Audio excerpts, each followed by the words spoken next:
स्वागत है आपका आपके इस YouTube चैनल स्टेट लेवल पर। दोस्तों, आज 6 मार्च 2025 की करंट अफेयर हम देखेंगे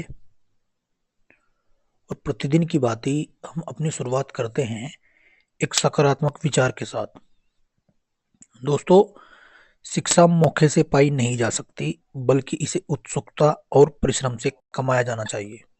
जी हाँ दोस्तों, इस बात से ये तात्पर्य है कि अगर आप ये सोचते हैं कि मैं परीक्षा में इतना समय रह रहा है तो मैं तभी तैयारी कर लूँगा, समय भी पर्याप्त है या कोई मौका लगाकर इसे प्राप्त कर लूँगा, ऐसा कदापि नहीं होगा।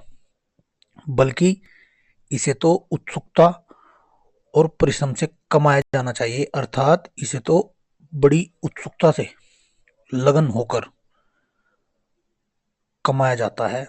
तो दोस्तों, शिक्षा एक ऐसी चीज़ है जो आपकी अगली आने वाली सारी पीढ़ियों को बदल सकती है। अर्थात वर्तमान समय ऐसा है दोस्तों, एक योग्य व्यक्ति की ही समाज को आवश्यकता है और वो योग्य तभी होगा जब वो शिक्षित होगा। इसलिए शिक्षा सबसे प्राथमिक आवश्यकता आज व्यक्ति की बन गई है। तो दोस्तों, इसे कोई मौके से आप नहीं प्राप्त कर सकते, बल्कि इसे उत्सुकता और परिश्रम से कमाओ और अपने कार्य पर लग जाओ। चलिए शुरुआत करते हैं आज की करंट अफेयर की। क्वेश्चन नंबर 1 देखते हैं। प्रधानमंत्री मोदी ने गुजरात में वन तारा वन्यजीव बचाओ, पुनर्वास और संरक्षण केंद्र का उद्घाटन किया। जी हाँ दोस्तों, आइए इसकी डिटेल देखते हैं। प्रधानमंत्री नरेंद्र मोदी ने हाल ही में गुजरात में वन तारा वन्यजीव बचाओ, पुनर्वास और संरक्षण केंद्र का उद्घाटन किया और उसका दौरा किया। वन तारा में 2000 से अधिक प्रजातियां और 1.5 लाख से अधिक बचाए गए लुप्तप्राय और संकटग्रस्त जानवर रहते हैं। इस दौरान पीएम मोदी ने एशियाई शेर, शावकों, सफेद शेर, शावक, क्लाउडेड तेंदुए शावक और कराकल शावक सहित विभिन्न प्रजातियों के साथ खेला। उन्होंने शावकों को खाना भी खिलाया। क्लाउडेड तेंदुए शावक एक दुर्लभ और लुप्तप्राय प्रजाति है, तो ये बात आपको याद रखनी है। उन्होंने वनतारा वन्यजीव बचाओ पुनर्वास संरक्षण केंद्र का उद्घाटन किया। तो पहले क्वेश्चन से इतनी जानकारी हमें दोस्तों मिलती है। क्वेश्चन नंबर 2 देखते हैं। पीएम मोदी ने बेल्जियम की राजकुमारी से मुलाकात की। जी हाँ, देखते हैं इस मुलाकात के दौरान क्या हुआ। पीएम मोदी ने मंगलवार को बेल्जियम की राजकुमारी एस्ट्रिड से मुलाकात की। पीएम ने भारत में 300 सदस्य आर्थिक मिशन का नेतृत्व करने की राजकुमारी एस्ट्रिड की पहली सराहना की। इसे लेकर पीएम मोदी ने कहा कि वह व्यापार, प्रौद्योगिकी, रक्षा और कृषि में नई साझेदारी के माध्यम से दोनों देशों के लोगों के लिए असीमित अवसरों के द्वार खोलने के लिए तत्पर हैं। एस्ट्रिड 2 से 8 मार्च तक भारत की यात्रा पर हैं।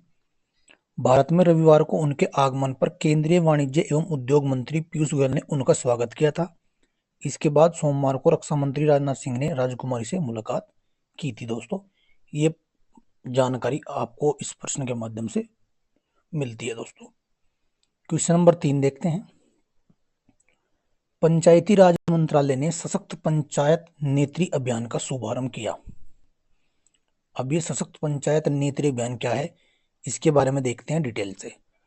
पंचायती राज मंत्रालय ने नई दिल्ली में पंचायती राज संस्थाओं की महिला निर्वाचित प्रतिनिधियों की राष्ट्रीय कार्यशाला में सशक्त पंचायत नेत्री अभियान का शुभारंभ किया। इस अभियान का उद्देश्य पूरे देश में पंचायती राज संस्थाओं की महिला निर्वाचित प्रतिनिधियों को मजबूत बनाना है। 8 मार्च को अंतर्राष्ट्रीय महिला दिवस के उपलक्ष्य में पंचायती राज मंत्रालय के इस कार्यक्रम में 1002 से अधिक निर्वाचित महिला प्रतिभागियों ने भाग लिया। कार्यक्रम में 23 निर्वाचित महिला प्रतिनिधियों को पंचायत में किए गए असाधारण कार्यों हेतु पुरस्कार भी प्रदान किए गए। ये बात आपको इस क्वेश्चन से सीखने को मिलती है। क्वेश्चन नंबर 4 देखते हैं। भारत मंडपम में अंतर्राष्ट्रीय खाद्य एवं आतिथ्य मेला आहार के 39वें संस्करण की शुरुआत। आतिथ्य मेला आहार के 39वें संस्करण की शुरुआत भारतीय मंडपम में, इसके बारे में जान लेते हैं। नई दिल्ली के भारत मंडपम में अंतर्राष्ट्रीय खाद्य एवं आतिथ्य मेला आहार के 39वें संस्करण की शुरुआत की गई। इसका आयोजन खाद्य प्रसंस्करण उद्योग मंत्रालय और भारत व्यापार संवर्धन संगठन ITPO द्वारा किया जा रहा है। आहार मेले को उद्घाटन केंद्रीय खाद्य प्रसंस्करण उद्योग मंत्री चिराग पासवान ने किया। यह मेला एक 12,000 वर्ग मीटर के क्षेत्र में फैला हुआ है, जिसमें 22 देशों के 80 प्रतिभागी हिस्सा ले रहे हैं। दोस्तों, क्वेश्चन नंबर 5 देखते हैं। BCCI ने मुंबई के स्पिनर पद्माकर शिवालकर के निधन पर जताया गहरा शोक। जी हाँ, ये थे पद्माकर शिवालकर। भारतीय क्रिकेट कंट्रोल बोर्ड यानी BCCI ने पूर्व रणजी ट्रॉफी स्टार और मुंबई क्रिकेट के दिग्गज पद्माकर शिवालकर के निधन पर गहरा दुख व्यक्त किया है। शिवालकर का नाम रणजी ट्रॉफी के इतिहास में दर्ज है, जहां उन्होंने 2 दशकों से अधिक समय तक शानदार करियर का आनंद लिया। 124 प्रथम श्रेणी के मैचों में उन्होंने 19.69 की उल्लेखनीय औसत से 589 विकेट लिए। उनका सबसे प्रतिष्ठित प्रदर्शन 1972-73 के रणजी ट्रॉफी फाइनल में आया, जहां उन्होंने अकेले ही तमिलनाडु को 8-16 और 5-18 के आंकड़ों के साथ ध्वस्त कर दिया, जिससे मुंबई को एक और खिताब मिला। तो उनका हाल ही में निधन हो गया है। इस क्वेश्चन से उनकी समस्त जानकारी आपको सीखने को मिल रही है। दोस्तों, क्वेश्चन नंबर 6 देखते हैं। उत्तराखंड सरकार ने मुख्यमंत्री एकल महिला स्वरोजगार योजना को मंजूरी दी है, यानी उत्तराखंड में योजना चलाई गई है जिसका नाम मुख्यमंत्री एकल महिला स्वरोजगार योजना है। इसके बारे में जान लेते हैं। उत्तराखंड सरकार ने अविवाहित, तलाकशुदा, निराश्रित और दिव्यांग एकल महिलाओं को 2 लाख रुपए तक की वित्तीय सहायता प्रदान करने, उन्हें सशक्त बनाने के उद्देश्य से मुख्यमंत्री एकल महिला स्वरोजगार योजना को मंजूरी दे दी है।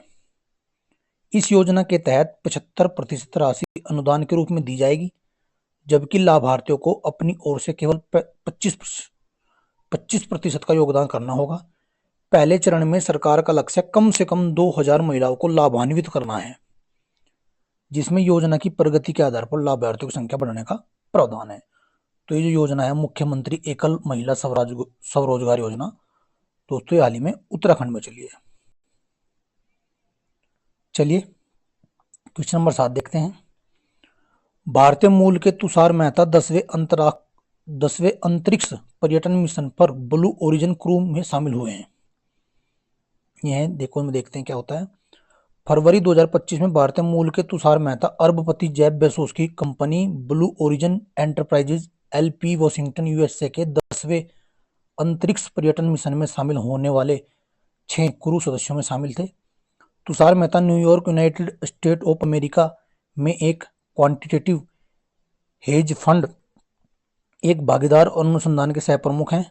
गोपी थोटुकुरा के बाद में NS-25 मिशन की ब्लू ओरिजिन उड़ान लेने वाले दूसरे भारतीय मूल के व्यक्ति बने हैं। इससे पहले गोपी थोटाकुरु थे, तो दूसरे बने हैं तुषार मेहता। क्वेश्चन नंबर 8 देखते हैं।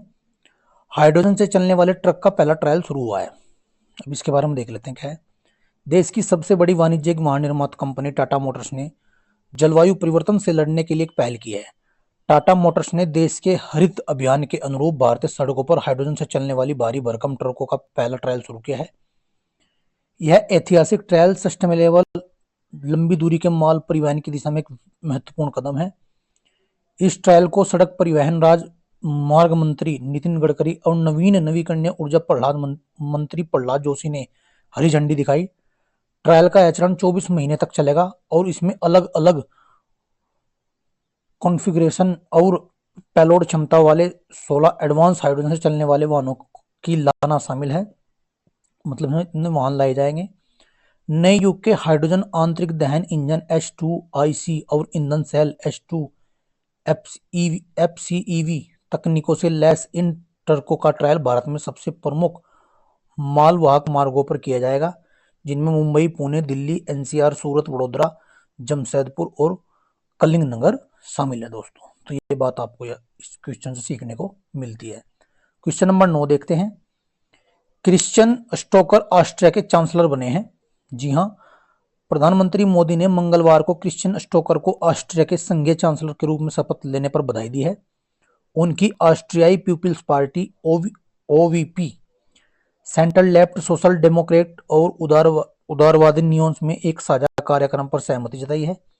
नए चांसलर क्रिश्चियन स्टोकर की राज्य सरकार आर्थिक मंदी से उभरने और ऑस्ट्रिया के बढ़ते बजट घाटे को नियंत्रित करने के लिए काम करेगी।